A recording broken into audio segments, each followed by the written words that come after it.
It was the case of Robert Sidham which took Malone to the heart of things in Red Hook.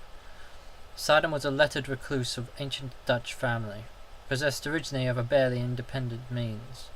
and inhabiting the spacious but ill-preserved manor which his grandfather had built in Flatbush, when that village was little more than a pleasant group of colonial cottages surrounding the steepled and ivy-clad Reformed church, with its iron-railed yard of Netherlandish gravestones. In his lonely house, set back from Martent Street, amidst a yard of venerable trees, Sidham had read and brooded for some 6 decades, except for a period of a generation before,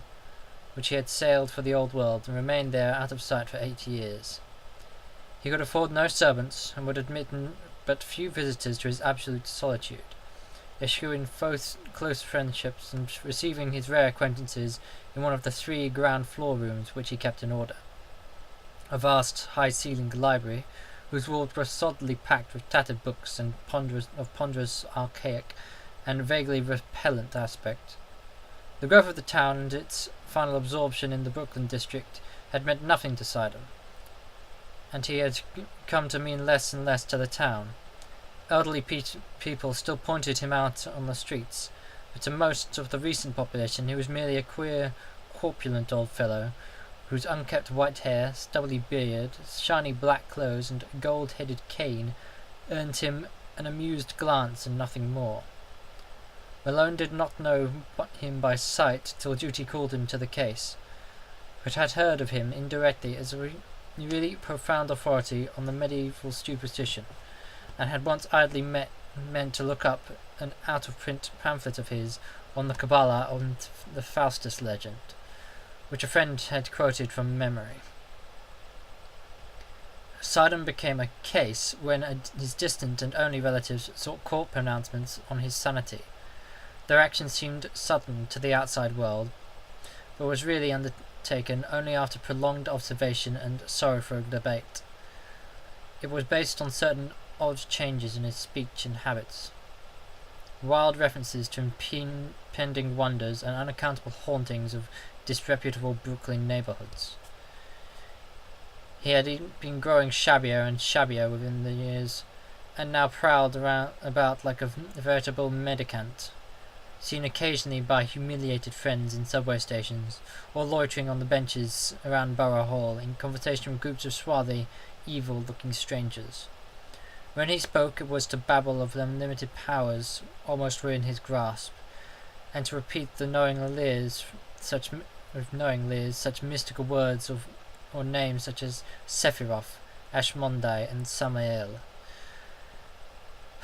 The court action revealed that he was using up his income and wasting his principal in the purchase of curious tomes imported from London and Paris, and in the maintenance of a squalid basement flat in the Red Hook district, where he had spent nearly every night, receiving odd delegations of mixed rowdies and foreigners, and apparently conducting some kind of ceremonial service behind the green blinds of secretive windows. Detectives assigned to follow him reported strange cries and chants, and prancing feet filtering out from these nocturnal rites, then shuddered at the peculiar ecstasy and abandoned despite the commonness of the weird orgies in that sordid section. When, however, the matter came to a hearing, Sidham managed to preserve his liberty. Before the judge his manner grew urbane and reasonable, and he freely admitted the queerness of demeanour and extravagant cast of language into which he had fallen through excessive devotion to study and research. He was, he said, engaged in an investigation of certain details of European tradition, which required the closest contact with foreign groups and their songs and folk dances. The notion that any low secret society was preying upon him, as hinted by his relatives, was obviously absurd, and showed how sadly limited was their understanding of him and his work. Triumphing with his calm explanations, he was suffered to depart unhindered, and the paid detectives of Sidham's, Colliers, and Van Brutz were withdrawn in resigned disgust. It was here that an alliance of federal inspectors and police, Malone with them, entered the case. The law had watched the Sidham action with interest, and had in many instances been called upon to aid in the private detectives. In this work, it developed that Sidom's new associates were among the blackest and most vicious criminals of Red Hook's devious lanes, and that at least a third of them were known and repeated offenders in the manner of thievery, disorder, and the importation of illegal immigrants. Indeed, it would not have been too much to say that the old scholar's particular circle coincided almost perfectly with the worst of the organized cliques which smuggled ashore certain nameless and unclassified Asian dregs wisely turned back by Ellis Island. In the teeming rookeries of Parker Place, since renamed, where Sidom and his basement flat,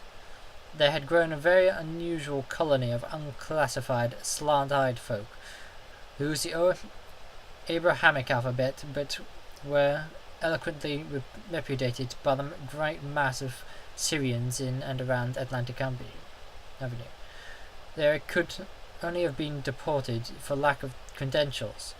but legalism is slow-moving, and one does not disturb Red Hook unless publicity forces one to. These creatures attended a tumble-down stone church,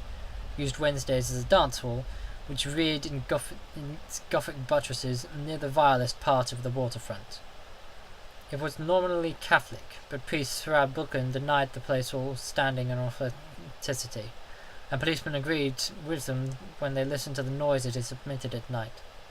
Malone used to fancy that he heard terrible cracking bass notes from a hidden organ far underground when the church stood empty and unlighted, whilst all observers dreaded the shrieking and drumming which accompanied the visible services. Sidom, when questioned, said he thought of the ritual was some remnant of the Nestorian Christianity, tinctured by the shamanism of Tibet. Most of the people, he conjectured, were of Mongoloid stock, originating somewhere in or near Kurdistan, and Malone could not help recalling that Kurdistan is the land of the Yezdis, last survivors of the Persian devil worshippers. However this may have been, the stir in the Sidom investigation made it certain that these unauthorized newcomers were flooding Red Hook in increasing numbers,